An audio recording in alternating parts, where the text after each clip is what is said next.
শ্যামাপ্রসাদের শিষ্য যার হাত দিয়ে রাজনীতি শিখেছেন সমরসূচিদিন অটলজি, সেই শ্যামাপ্রসাদের নামে যে সংস্থা তার দ্বারা আয়োজিত অটলজি জন্মতিথি, তার জন্য আমরা এসে গর্বের সঙ্গে পালন করার সুযোগ পাচ্ছি।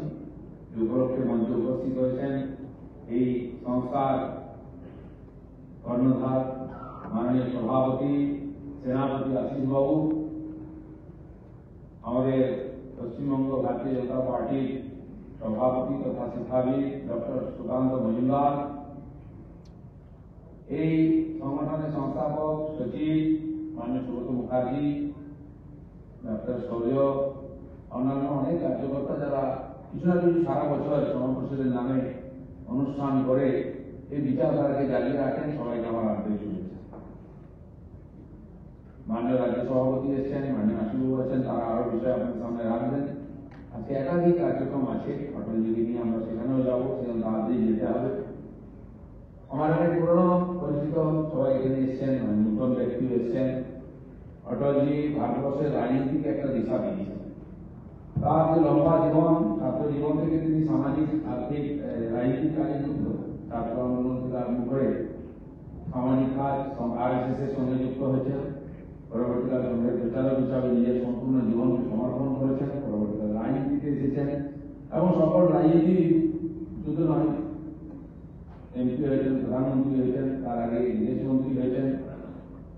তো তার একটা লম্বা জীবন, যেটা আমাদের কাছে খুব অনুকরণীয়, এটা বইয়ের মতো। তিনি সকল প্রধানমন্ত্রী ভারতবর্ষের দিশা দিয়েছেন, কেবল রাজনীতি নয়। আর রাজনীতির ঊর্ধ্বে উঠে তিনি রাষ্ট্রপুরুষ, স্টেটসম্যান। তো তার যে দূরদর্শিতা, আমরা শুনেছি ইংরেজিতে কথা আছে, the politician think about an election and statesman think about a generation.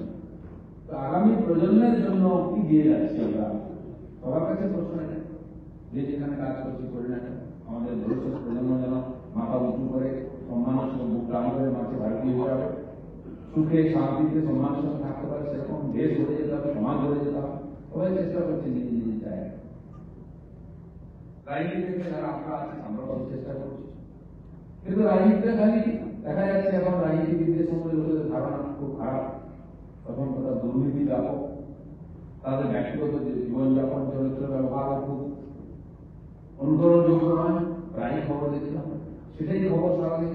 আর যত খারাপ খবর আসলে সমাজের মানুষের মনের মধ্যে সেই খারাপ জিনিসটাই কর করে যায়।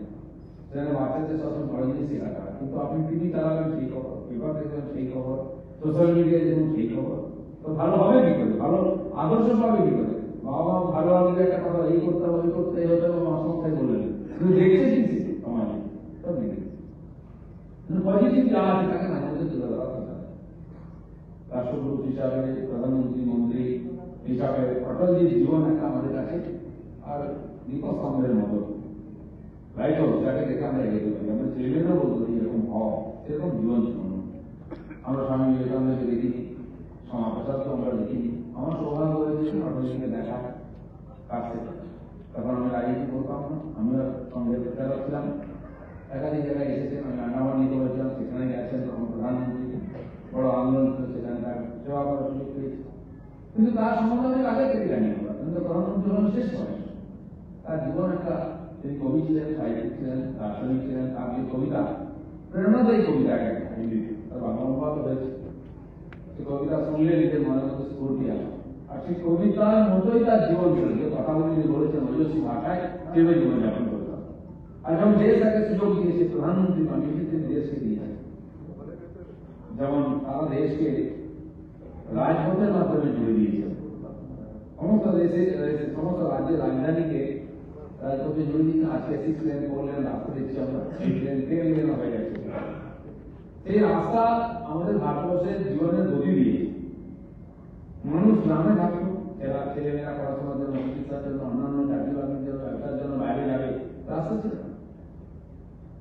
আমি মেদিনীপুরের এমপি, ঝাড়গ্রাম আমার বাড়ি, পাশে মেদিনীপুর জেলা, খুবই উন্নত শিক্ষায়, সবাই শিক্ষিত মানুষ, কিন্তু রাস্তাঘাট ছিল না, এখনো নাই। বহু গ্রামে কাঁচা রাস্তা, আমি গেছি ইলেকশন প্রচার। কিন্তু সেখান থেকে মানুষ বেরিয়ে বিদেশে গিয়ে প্রথম ইঞ্জিনিয়ার ডাক্তার হয়েছে।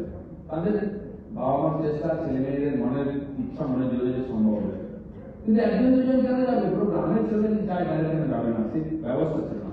150 বছরের স্কুল আছে, কিন্তু রাস্তা নেই।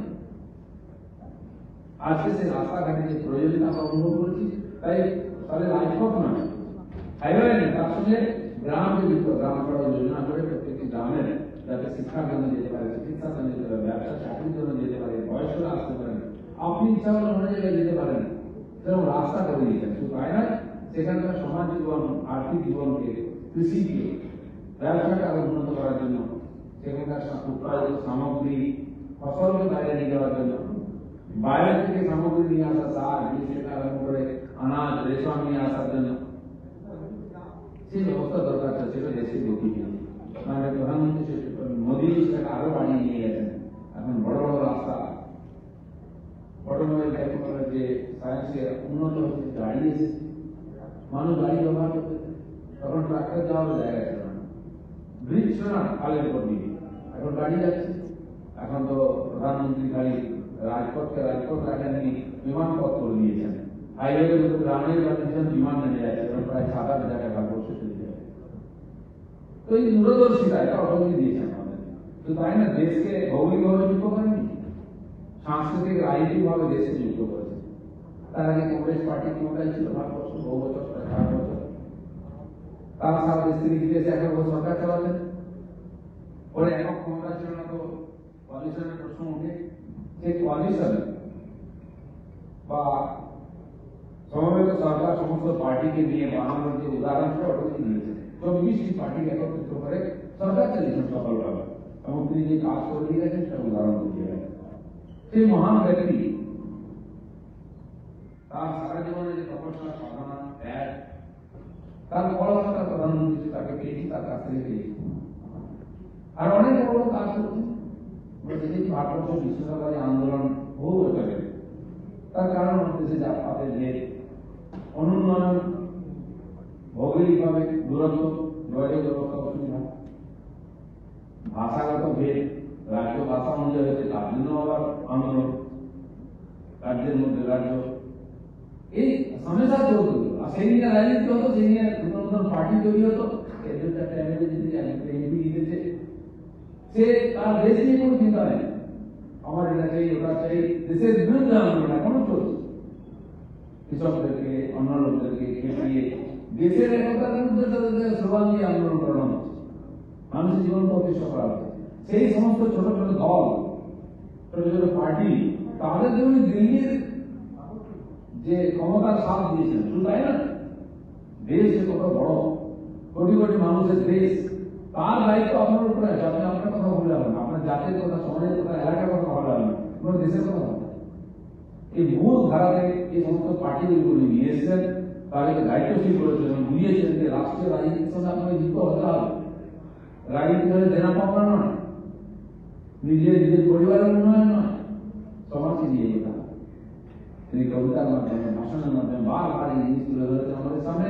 আর আজকে রাজনীতির ধারা পাল্টেছে, ভারতবর্ষে দূর দূর পর্যন্ত যে সমস্ত বিচ্ছিন্নতাবাদী শক্তি ছিল তারা বিচ্ছিন্ন হয়েছে। আর সেই বিচ্ছিন্নতাবাদ এমন জায়গায় পৌঁছেছিল, হিংসার আশ্রয় নিয়ে তারা ভারতবর্ষকে ছিন্ন বিচ্ছিন্ন করেছে, রক্তাক্ত করেছে। জম্মু কাশ্মীরে প্রায় 30-40 বছর ধরে সেই হিংসা রাজত্ব চলেছে, হিংসায় জন্ম হয়েছে। উত্তর পূর্বাঞ্চলের একাধিক রাজ্যে বহু ছোট ছোট গোষ্ঠী, ভাষা গোষ্ঠী, ধার্মিক গোষ্ঠী, জাতি গোষ্ঠী, তারা হিংসাশ্রয় আন্দোলন করে প্রায় 30-40 বছর ধরে উন্নয়নকে আটকে রেখেছিল। এয়ারপোর্ট তৈরি হয়নি, রেলওয়ে হয়নি, রাস্তা হয়নি, স্কুল কলেজ হয়নি, ব্রিজ হয়নি। অটোমেটিক শুরু করেছিলেন, আজকে মোদী একটা জায়গায় নিয়ে গেলেন, সমস্ত রাজ্যকে যুক্ত করেছেন, রাজধানী পেয়ে যাচ্ছে, এয়ারপোর্ট হয়ে যাচ্ছে রাজ্যে রাজ্যে। মানুষ ওখান থেকে দিল্লি চলে আসছে, প্রধানমন্ত্রী নিজে প্রায় 60 বার গেছেন ওখানে মোদী। আর সেখানকার মানুষ আলাদা পাবেন, তারা মায়ানমার যেতে চায় না, তারা চায়নার সঙ্গে যেতে চায়, তারা ভারতের সঙ্গে থাকতে চায়। আমি নিজেও গেছি, দেখেছি। ত্রিপুরায় নির্বাচন প্রচার করতে গেছিলাম, দেখছি মাথার উপর দিয়ে আমাদের এখানে যেমন মেট্রো রেল লাইন সেরকম গেছে, আর ত্রিপুরার বর্ডার দিয়ে গেছে, ত্রিপুরার দিকে। আমি বলবো এটা কি বলছে, রেল লাইন।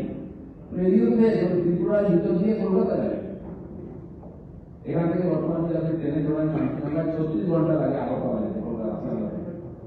আপনি 12 ঘন্টায় পৌঁছে যাবেন কলকাতায়। তো কল্পনা করেন ইনফ্রাস্ট্রাকচার হতে পারে ভাবেনি, হচ্ছে না। সমস্ত রাজ্যে এয়ারপোর্ট হয়ে গেছে, সমস্ত রাজ্যে হাইওয়ে হয়ে গেছে, দূর দূরান্তে মিজোরামের সেই যেখানে গন্ডগোল চলছে, মায়ানমার থেকে উদ্বাস্তুরা চলে আসছে মার্কে, যে মণিপুরে গন্ডগোল চলছে, সেই দূর প্রদেশ পর্যন্ত আজকে রাস্তা পৌঁছে যাচ্ছে। পাহাড় থেকে পাহাড়ে রেললাইন তৈরি হয়েছে 50 মিটার পিলা দিয়ে, অ্যাক্সিডেন্ট হয়েছে আপনার শুনেছেন। এটা তো 10-15 বছর আগে কল্পনা করতে পারেনি। এত চড়া যে ব্রহ্মপুত্র নদী, তার উপর যে ব্রিজ তৈরি হয়েছে, আর একটা উত্তর নদী হয়েছে, সেটা উত্তর পূর্বাঞ্চলকে যুক্ত করা যায়। গুয়াহাটি থেকে আজকে আমরা ছিলাম যেতে গেলে এয়ারপোর্ট ওখানে, আজকে সেখানে ফ্লাইওভার তৈরি যেতে আপনি যেতে পারেন বেড়াতে, ঘুরতে, কাজকর্ম, চাকরির জন্য। এই ব্রিজ বলেছিলেন অটলজি যে দেশকে যুক্ত করতে হবে, মানুষ মানুষের থেকে দূরে থাকবে না, মানুষের সঙ্গে মানুষকে যুক্ত করতে হবে, দিল্লি দূরে থাকবে না, দিল্লিকে যুক্ত করতে হবে। আজকে সেটা বাস্তব হতে পেরেছে। সেই তার যে দূরদর্শিতা সেটাকে সফলভাবে বর্তমান মোদী সরকার নিয়ে যাচ্ছে। যেন এই দূরদর্শী মহাপুরুষ সম্বন্ধে আমাদের জানা দরকার, পড়া দরকার। তার কবিতা, তার গান, তার ভাষণ প্রত্যেকটি প্রেরণা দিয়েছে। পার্লামেন্টে দাঁড়িয়ে তিনি ভাষণ দিয়েছেন, ক্ষমতাকে লাভ করে দিয়েছেন, চিন্তা করেন উনি। বারবার হারতে হারতে তার আদর্শ প্রতিষ্ঠিত করেছেন, পিছিয়ে যাননি, হতাশ হননি। তো সেই মহাপুরুষ অটল বিহারী বাজপেয়ী, তার জন্মতিথি, তাকে আমরা শ্রদ্ধাঞ্জলি দিলাম। আমরা চাইব তিনি যে কাজের জন্য নিজে জীবনকে অর্পণ করেছেন, সেই কাজ, সেই আদর্শকে আমরা এগিয়ে নিয়ে যাবো, তবে তার প্রতি শ্রদ্ধাঞ্জলি হবে। এই কয়েকটি কথা বলে সবাইকে ধন্যবাদ। ভারত মাতা কি জয়। ধন্যবাদ ডাক্তার শ্যামাপ্রসাদ মুখার্জি।